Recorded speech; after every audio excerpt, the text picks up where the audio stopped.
अप्सरा और शिवानी कुछ चीज़ लिए हुए अपने कमरे में जाती हैं, तभी टक्कर हो जाती है और उनकी चीज़ें नीचे गिर जाती हैं।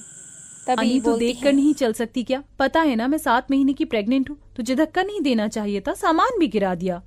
मैंने सामान नहीं गिराया, तूने मेरे हाथ का सामान गिरा दिया और मैं भी 7 महीने की प्रेग्नेंट हूँ।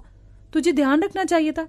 पता नहीं कहाँ गई वो चैन। दोनों अपना सामान उठाती हैं तो दोनों के हाथों में एक दूसरे की चीज आ जाती है। वही डॉल्फिन वाली चैन है जो मैंने तुझे कॉलेज में दी थी। हाँ, और ये मेरा ब्रेसलेट जो मैंने तुझे फ्रेंडशिप डे पर पहनाया था, याद है? हाँ, आज फ्रेंडशिप डे है और तू मेरे लिए कुछ भी नहीं लाई ना। पागल, ऐसा हो सकता है कि मैं तेरे लिए कुछ भी ना लेकर आऊं? हाथ आगे कर। ये ब्रेसलेट मैंने तेरे लिए पसंद किया है। थैंक यू और हैप्पी फ्रेंडशिप डे। तुझे ब्रेसलेट से ज्यादा चैन और नेकलेस पसंद है, इसलिए मैं तेरे लिए ये लेकर आई हूँ। Wow, it's so beautiful. ये तो मुझे बहुत महंगा लग रहा है। तूने कैसे अफोर्ड कर लिया? मैं जानती हूँ, मैं गरीब हूँ शिवानी, इसीलिए बहुत समय से तेरे लिए पैसे इकट्ठे कर रही थी। कॉलेज के जो पैसे बचते थे उनसे मैंने तेरे लिए ये नेकलेस और चैन लिया है। देखो देखो, अमीर गरीब सहेली की जोड़ी आज के फ्रेंडशिप डे पर कितना दिखावा कर रही हैं। ओए, तेरी हिम्मत कैसे हुई हमें ऐसा कहने की? हम रियल बेस्ट फ्रेंड हैं, वो भी फॉरएवर वाली, समझी? अपने काम से काम रख, चमची कहीं की। बहुत बढ़िया अक्षरा। और दोबारा तू और ये तेरी पलटन हम दोनों की दोस्ती के बारे में कुछ बोली तो तुझे तेरी पलटन भी नहीं बचा पाएगी। हाँ ठीक है, मैं जा रही हूँ। दोनों डरा धमका कर उन्हें भगा देती हैं और फिर एक दूसरे के हाथों पर ताली मारती हैं। केशव और मोहित कॉलेज के बाहर हमारा वेट करें। चल, आज हमारी डेट भी है ना, हम चारों की फ्रेंडशिप सेलिब्रेट भी करनी है। हाँ। दोनों कॉलेज से बाहर निकल जाती हैं और अपने बॉयफ्रेंड के साथ आइसक्रीम खाने लग जाती हैं। हाँ, कितनी शांति है ना यहाँ। वैसे हमारे बीच भी पहले दोस्ती हुई है, फिर प्यार। सेलिब्रेट करना तो बनता है ना। वो तो है, तुम दोनों भाइयों ने हम दोनों फ्रेंड्स को फंसा लिया है। हो, हमने नहीं, तुम लड़कियों ने हमें फंसाया है, और हम हैं भी तो इतने हैंडसम। बस अपने मुंह से तारीफ मत करो, लड़कों का यही है हमेशा का। अच्छा ये बताओ, शादी कब कर रही हो? मोहित, मैं गरीब घर से हूँ। शिवानी की गरीब सहेली बनने का बहुत टैग है मेरे ऊपर। अब तुमसे भी शादी कर लूंगी तो लोग ना जाने क्या कहेंगे। ओए, लोगों की फिक्र मत कर, और अंकल आंटी को मैं मना लूंगी मोहित के लिए। हम चारों एक ही घर में खुशी खुशी रहेंगे और घूमेंगे, पिकनिक पर जाएंगे, साथ में डिनर करेंगे। कभी सोचा नहीं था हम दोनों फ्रेंड्स शादी करके एक ही घर में जाएंगी। हाँ यार, ये तो है, बहुत मजा आएगा हमें। मुझे मेरा चैन वापस कर। हाँ, ये ले, मुझे भी मेरा ब्रेसलेट दे। भले ही हम दोनों के बीच लड़ाई हो गई है, लेकिन ये छोटे छोटे गिफ्ट और दोस्ती की जगह हमेशा मेरे दिल में रहेगी। मेरे भी। पर अब हम साथ नहीं हैं। क्या सोचा था, क्या से क्या हो गया। खैर, जो भी हुआ अच्छा हुआ कि बंटवारा सही था हमारे लिए। हाँ। दोनों अपना अपना मुंह बनाकर अपने अपने कमरे में चली जाती हैं। कॉलेज में वो दोनों बहुत ही अच्छी फ्रेंडशिप थी और बहुत ही अच्छी तरीके से रहती थी। उन्हें अमीर और गरीब में कोई भी फर्क नहीं था। वो अपने दोस्तों के साथ खेलती और घूमती। उन दोनों की शादी साथ साथ हुई थी। कुछ महीने तक वो दोनों बहनें साथ साथ रही। घर के काम में भी मिलजुल कर करती थी, लेकिन बिजनेस को लेकर दोनों भाइयों में अनबन हो गई थी। ये तुम क्या करने वाली थी? आज हमारे हाथ से इतनी बड़ी डील चली जाती तो हमारी कंपनी बर्बाद हो जाती। भैया कुछ भी मत बोलिए, बहुत सोच समझकर मैंने ये प्लान तैयार किया था और ये प्रोजेक्ट के लिए बिल्कुल परफेक्ट था। हमारी कंपनी का प्रॉफिट होता, ना कि घाटा। एक बार फिर आपने मेरा प्रमोशन होने से रोक दिया। ऐसा कुछ नहीं है मोहित, कंपनी का प्रॉफिट और लॉस मुझे भी समझ आता है, और तेरा आइडिया बिल्कुल बकवास था। इससे हमारी कंपनी डूब जाती, इसीलिए मैंने अपना आइडिया सामने रखा। हाँ, अब वो प्रमोशन आपको मिलेगी। मेरे हाथ से तो गया ना सब कुछ। जब से देख रहा हूं कंपनी आप संभाल रहे हो तो आइडिया भी आपके चल रहे हैं। आप मुझे कभी आगे आने नहीं देते। बस बहुत हो गया, अब मुझे यहां पर बंटवारा चाहिए, और घर पर भी। ये तो क्या बात कर रहा है मोहित, कुछ भी मत बोल। हाँ, मैं बिल्कुल ठीक कह रहा हूं केशव भाई। कंपनी में तो आपने मेरी चलनी नहीं दी। अगर घर पर भी यही हाल रहा तो मेरा हिस्सा भी मुझसे छिन जाएगा, और फिर मैं, मेरी बीवी बच्चे कहाँ जाएंगे? इसलिए बंटवारा तो होगा ही होगा। गुस्से में मोहित फाइल उठाकर घर चला आता है। कुछ ही देर बाद में केशव भी आ जाता है और वो दोनों का लाल मुंह देखकर उनसे माँ पूछती है तो वो तुम दोनों बताती को हैं बंटवारा चाहिए। तुम्हारा दिमाग तो खराब नहीं है? दोनों बहुएं प्रेग्नेंट हैं, ये उनके लिए बिल्कुल ठीक नहीं है।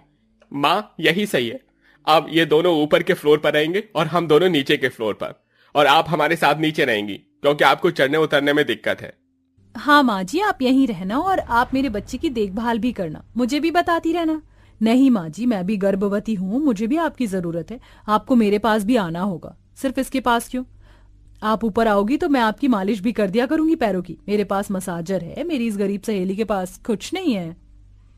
भगवान ने मुझे हाथ दिए हैं माँ जी, मैं आपकी अपने हाथों से ही सेवा कर लूंगी। सही है, ये बंटवारा हो गया, कम से कम मुझे और मेरे पति को इस घर में तो जगह मिल जाएगी। हाँ तो अच्छी बात है, बंटवारा हो गया। बस करो तुम दोनों। अरे तुम दोनों तो प्यारी सखी सहेली थी, मेरे बेटों ने लड़ना शुरू किया तो तुम दोनों भी आपस में उलझ गई। मैं दोनों को देख लिया करूंगी। पर माँ जी, बस बहू, अब से अमीर वाली बहू ऊपर रहेगी और गरीब वाली नीचे। सास बहू बेटे के झगड़े में खुद फंस जाती हैं और उनका बंटवारा कर देती हैं। अमीर वाली ऊपर रहती हैं और गरीब वाली बहू नीचे रहती हैं। वे दोनों प्रेग्नेंट होने की वजह से उन्हें उनकी सासू माँ से दोनों पूछने आती थी। सासू माँ उन्हें कभी ऊपर जाके फल फ्रूट खिलाती तो कभी गरीब वाली को फल फ्रूट खिलाती। ऐसे ही कुछ दिन बीतते गए। उनकी शादी की पहली सालगिरह आई। अमीर बहू ने ऊपर का रूम बहुत ही अच्छे तरीके से सजाया तथा अच्छे अच्छे पकवान बनाए और नीचे वाले ने लिमिटेड पकवान बनाया था और घर भी ज़्यादा अच्छा नहीं सजाया था। अब दोनों बेटे बहू माँ का आशीर्वाद लेते हैं। सदा सुखी रहो, भगवान तुम दोनों को बहुत अच्छी और स्वस्थ औलादे दे और तुम दोनों की आगे आने वाली सारी शादी की सालगिरह ऐसे ही खुशनुमा हो। क्या बोलते हैं वो, हैप्पी एनिवर्सरी। आओ माँ, हम दोनों ने मिलकर अपनी सालगिरह पर आपका फेवरेट छोले चावल और मलाई कोफ्ता रसमलाई बनाई है। खाइए ना। हाँ हाँ बच्चों। संतोष अपने छोटे बेटे बहू के साथ खाना खाती हैं और केक काटती हैं। यह देखकर ऊपर की अमीर बहू जल रही होती है। वो केशव को बुलाने भेजती हैं। हम भी आप दोनों का बहुत देर से इंतजार कर रहे हैं।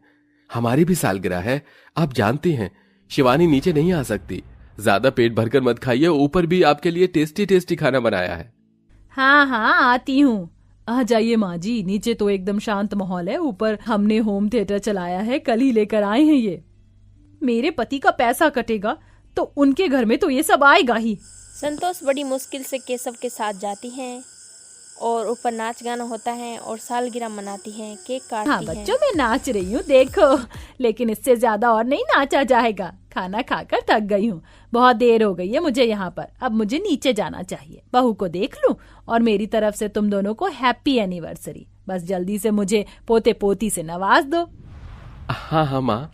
अरे माँ जी, आप इतनी जल्दी क्यों जा रही हैं? आप थक गई होंगी, मैं आपकी थोड़ी मसाज कर देती हूँ। आइए यहीं बैठ जाइए। फिर शिवानी मसाजर मशीन से अपनी सास की मसाज कर देती हैं। अरे वाह बहू, ऐसे तो बहुत अच्छा लग रहा है। उसके बाद संतोष अपनी छोटी बहू को देखने आ जाती हैं, उसे केसर वाला दूध पिलाती हैं।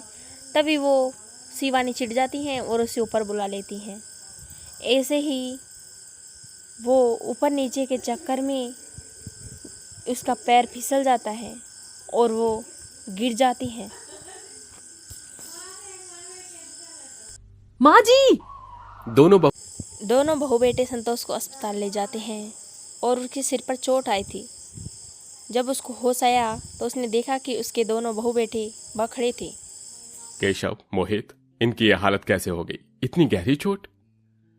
क्या बताऊं, मैं ऊपर रह रहा था, हम ऊपर सालगिरह मना रहे थे और मोहित अक्षरा नीचे मना रहे थे। दोनों बहुएं बार बार ऊपर नीचे का चक्कर लगवा रही थी, जिससे मां फिसल गई और उन्हें चोट लग गई। माँ जी अब ठीक है, मैं डॉक्टर बाद में हूं, पहले मैं घर का सदस्य हूं। इस नाते आपको कुछ कहना चाहूंगा। मेरी बात का बुरा मत मानना दोनों।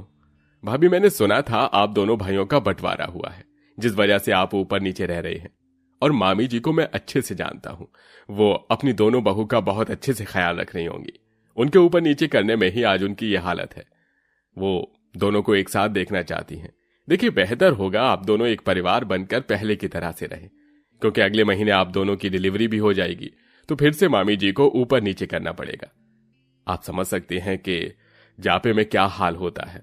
बेहतर होगा आप चारों अपनी सुलह कर लीजिए, और आप दोनों तो सहेली भी है ना। फिर रवि, तुमने बिल्कुल ठीक कहा, मुझे कोई बंटवारा नहीं चाहिए।